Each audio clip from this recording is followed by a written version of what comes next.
There's a real fire drill happening inside Uber right now. How did this happen? Yeah, so thank you for having me. Bugcrowd works with hackers all the time, but this was one of the bad ones that we try to stop. Essentially, what we know at this point is that there was either through text messaging or possibly a multi-factor push message notification, basically a spam campaign conducted against people with elevated privilege within Uber. That spam campaign was successful. And because of that success, the attacker got access to credentials that got them inside the network. Once they were inside, they were able to move around, find additional information to escalate their privilege and do some of the things that caused some of the weirdness that was on Slack, for example, that started to break yesterday. Let's talk about the weirdness. One of my sources says there are unseemly pictures all over their internal networks. Aside from wreaking havoc, what kind of valuable information could they have gotten their hands on? Yeah, it's speculation at this point because I think Uber, as of 2 hours ago, they're basically posting precautions. There was obviously the notice in the report of them, telling their internal employees to stop using Slack and so on. So it looks from the outside in that nothing's necessarily off the table at this point, and there's still obviously a lot of incident response going down. Like Uber is having a very busy Friday and quite likely a very busy weekend. Just being able to reverse this thing out and work out exactly what has happened, so they can take the appropriate response steps and obviously alert people as necessary as well. But as of this point in time, they're saying that things like private user data has not been accessed and so on. So it's not necessarily an assumption that the attacker's gone and gotten everything and used all of that. But obviously they've had a lot more access than they should. And when anything like that happens, especially with some of the kind of trolling that seemed to go on off the back of the hack inside the corporate environment of Uber. There's a lot of work to be done to figure out, what exactly has happened so it can be fixed. As you say, Uber says they have no evidence that the incident involved access to sensitive Uber data. It doesn't seem like the Uber service, the public Uber ride-sharing service, has been impacted yet, right? Yeah, it seems that way. Yep. Correct. They seem to be focusing on, continuing operations and providing business as usual, but obviously, talking to folk on the inside and folk around the situation, they are very busily burning the whole thing down and working out exactly what needs to be taken as a response step and as future precautionary steps as well. All external services operational to this point. Now, there's an interesting bug bounty tie-in here in that the perpetrator also got into their HackerOne system, which helps the company pay bug bounties to people who find vulnerabilities in Uber's system. This is similar to what your company, Bugcrowd, does. What do you make of this? Yeah, it's similar to a big part of what we do for sure.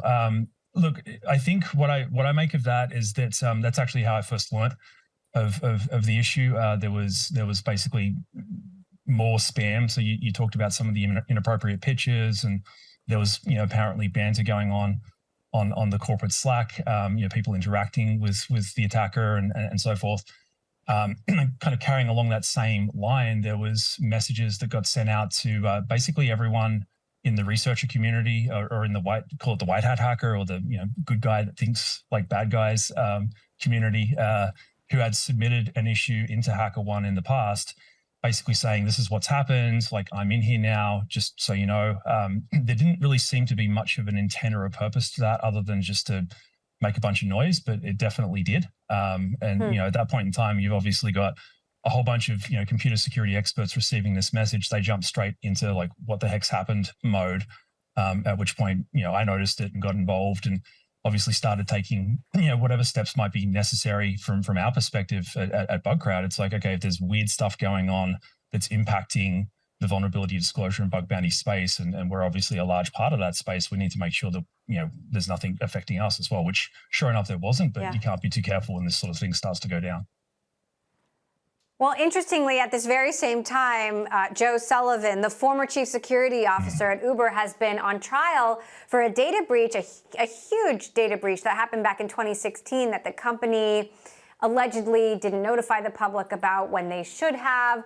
Uber at the time, as I understand it, paid this hacker $100,000 to make the hacker go away, but didn't properly disclose it. What do you make of the timing and also the history of Uber maybe not having a great track record here?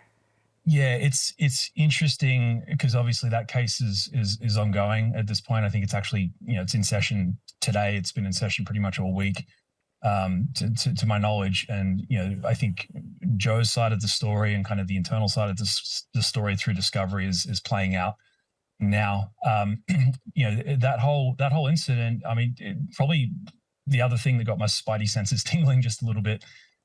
With the timing of all of this was obviously that whole thing's going on currently with respect to the breach.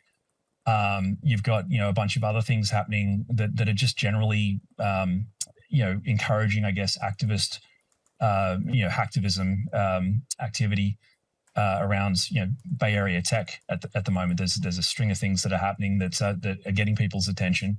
Mudge's testimony earlier on in the week with respect to Twitter, the stuff that's gone on with Cloudflare over the past couple of weeks.